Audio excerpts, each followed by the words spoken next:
You'd be best to talk to the DMO about the details, but it'll be the same eligibility as current Kiwi bonds.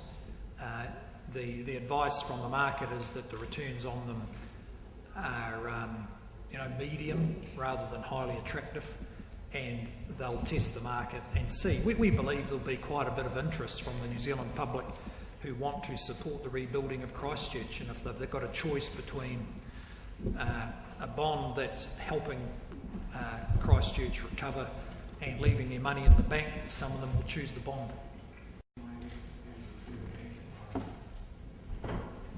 The question was, does this budget solve the structural deficit problem that the IMF have outlined?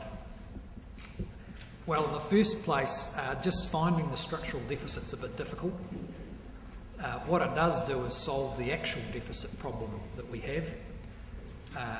If the economy, if commodity prices collapse, then you've got a risk that you'll find that the deficit isn't going to come right. But we believe these decisions will go a significant part of the way to solving the structural deficit problem, because the savings we're making aren't dependent on the fluctuations in the economy. But if you can find that structural deficit, let us know, and then I can answer your question.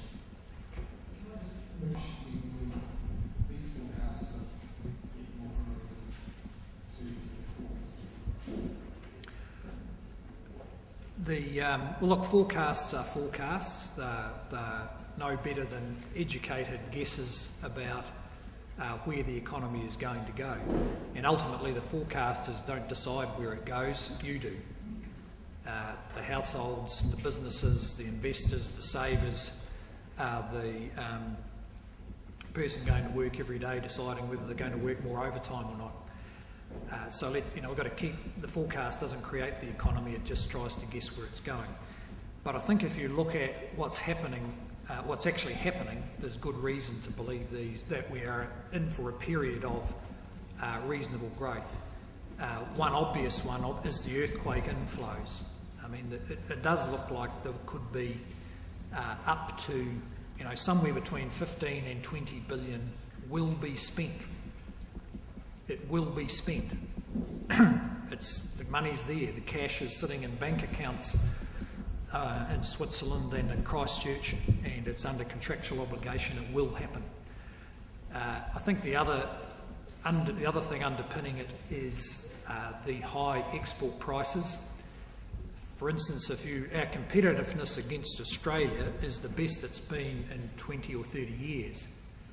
And so we are going to see jobs and incomes that flow out of New Zealand businesses doing well in selling to Australia when the exchange rate difference is as large as it's ever been. And I think a third reason to be positive is that New Zealanders have been remarkably resilient and pragmatic through this recession. And when you look at what they're doing about their debt and their savings, they're doing the kind of things that lay the platform for positive growth in the future. Now, it won't be growth in the form of rapid escalations in house prices or strong growth in credit card balances, but it will be economic growth based on investment in new jobs. So let's see whether the forecasters are right, but I'm backing the businesses and the households who have shown a pretty good understanding of what's needed to get through a recession, and that puts them in good shape to handle and take advantage of a growing economy. How is this budget creating jobs and investment into the productive and export sectors? Because jobs growth is based primarily on the Rugby World Cup and Christchurch Ruler tonight. Look, the contribution to the export sector is about the government creating the conditions where investment in that sector is attractive. And if you look across our program over the last couple of years, the government's made quite a significant policy shift in that direction. So we're sustaining a large program of infrastructure investment, which is all about lifting productivity in the export sector through creating an efficient transport network, and over the next couple of years an ultra-fast broadband network.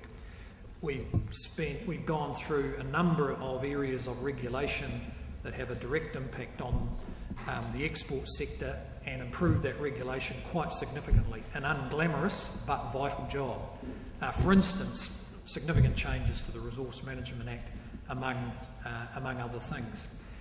If you go back to the last budget, over the next few years we're putting around 600 million extra into innovation and research.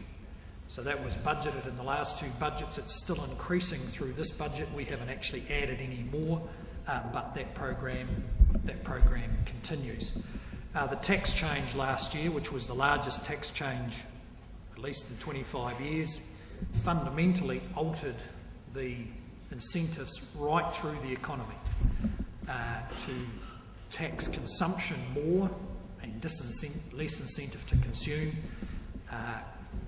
higher effective tax rate on housing speculation, and reduced tax on income, savings and investment. So, and I could go on through other segments of the economy.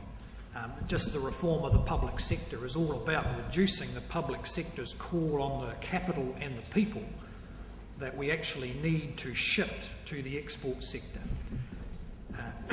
So we've had a longer term sustained program in which this budget is the next step, and of course there will be others. But I welcome any of the apparently transformative ideas that are out there that we're not picking up. Just let us know and we'll implement them, because we've got a good track record on implementing challenging and complex policy. Thank you very much.